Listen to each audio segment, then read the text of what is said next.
Assalamualaikum warahmatullahi wabarakatuh. Halo, selamat berjumpa di Tria Channel yang mau membahas alur cerita Gopi yang tayang di ANTV. Saat semua anggota keluarga Modi berkumpul, tiba-tiba semua anggota terkejut melihat Rasi membawa labu besar. Semua keluarga Modi pun turun dan mendekati Rasi. Di saat labu besar itu akan terjatuh, Jigar pun dengan cepat menolong Rasi.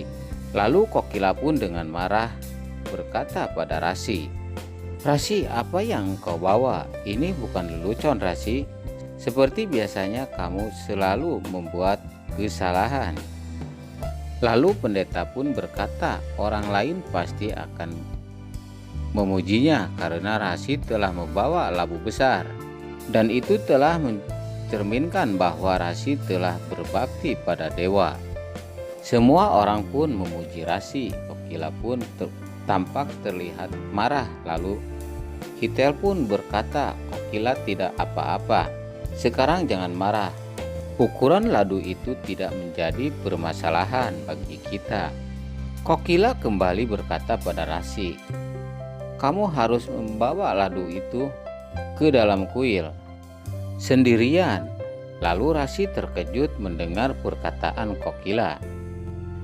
Lalu Kokila kembali berkata kepada Hetal, "Ladu yang dibawa oleh Rasi ini tidak berat. Rasi masih tetap melakukan kesalahan." Namun Het tidak ambil pusing, hanya mengangguk kepalanya saja dengan perkataan Kokila. Lalu Jigar pun mencoba untuk membantu Rasi membawa ladu besar itu ke dalam kuil. Tetapi Kokila menghentikan Jigar dan berkata, "Tidak, Jigar, biarkan Rasi membawa ladu besar itu sendirian." Jigar hanya terdiam. Lalu Rasi membawa ladu besar itu dengan bersusah payah. Tiba-tiba Sapita datang dan mengejek keluarga Modi. Kokila hanya terdiam. Dan pada saat Rasi telah sampai di tempat pemujaan, Rasi ingin meletakkan ladu besar ke atas mandir. Ladu besar itu tidak muat karena ukuran ladu cukup besar, sehingga tidak masuk kalau melewati pintu. Kokila pun kembali menegur Rasi dan berkata, "Kau lihat Rasi, karena ukuran ladu ini terlalu besar sehingga tidak muat masuk ke tempat pemujaan. Dan engkau hanya membuat keluarga Modi malu saja." Lalu pendeta meminta Kokila untuk mempersiapkan bok untuk persiapan pemujaan. Lalu Gopi membuat ladu kecil dan memberi ide bahwa mereka bisa membuat ladu kecil dan membawanya ke tempat pemujaan. Lalu Kokila kembali berkata, "Biarkanlah Rasi yang memegang ladu besar sampai Gopi selesai membuat ladu kecil." Rasi sudah merasa kesakitan, dan Jigar pun berkata, "Bibi, aku juga akan membantu Rasi memegang ladu besar itu." Kokila kembali berkata, "Tidak, Jigar, biarkan Rasi memegang ladu besar itu sendirian." Jigar pun terdiam. Gopi sudah hampir selesai membuat ladu kecilnya. Rasi yang sudah lelah memegang ladu besar. Kokila pun kembali ngomel kepada Rasi. Kokila berkata kepada Rasi, "Rasi, kau harus kuat memegang ladu itu. Kalau tidak, ladu itu akan jatuh. Kamu paham, Rasi?" Rasi pun menggelengkan kepalanya. Di sisi lain, terlihat di rumah Urmila, Kinjal mengatakan, "Tidak, aku tidak tertarik melihat orang-orang." Lalu Urmila berkata, "Diam, diam kau, kecilkan suaramu." Dan ketika Urmila balik badan melihat para wanita yang menaruh uang di nampan pemujaan, Urmila terkejut melihatnya. Urmila membujuk Kinjal dan berkata, "Dewa sudah memberi kekuatan kepadamu, sehingga engkau telah memberikan berkat kepada para wanita itu." Namun Kinjal menolak apa yang dikatakan Urmila, lalu berkata, "Aku tidak tertarik dengan hal semacam itu." Urmila kembali berkata, "Lihat Kinjal, ini merupakan berkah dari patung Dewa Krishna untukmu." Kinjal hanya terdiam.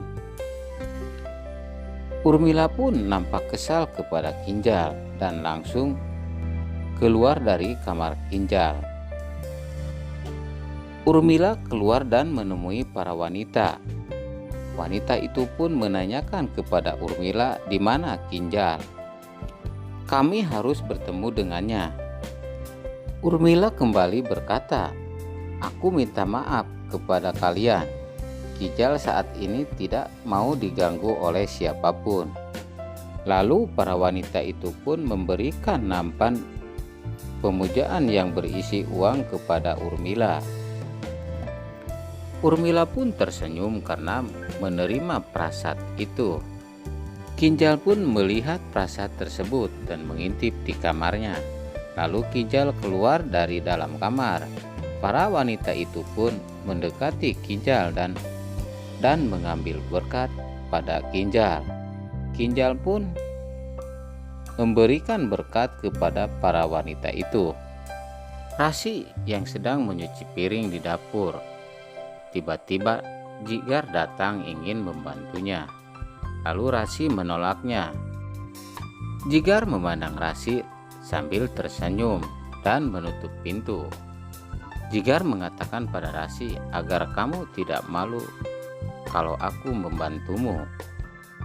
Di sisi lain, ketika Ahem membuka pintu kamarnya, dia melihat Gopi lagi merenung di atas kasur. Lalu Ahem berjalan mendekati Gopi. Gopi yang sedang menyopoti gelang yang ada di tangannya. Lalu Gopi melihat Ahem yang berdiri di depan pintu. Ketika Gopi hendak memakaikan sari ke atas kepalanya, tiba-tiba tangan Ahem nempel di pundaknya. Lalu tangan Gopi ditarik Ahem untuk berdiri. Dan Ahem pun sudah mulai ada rasa setelah penusukan waktu itu.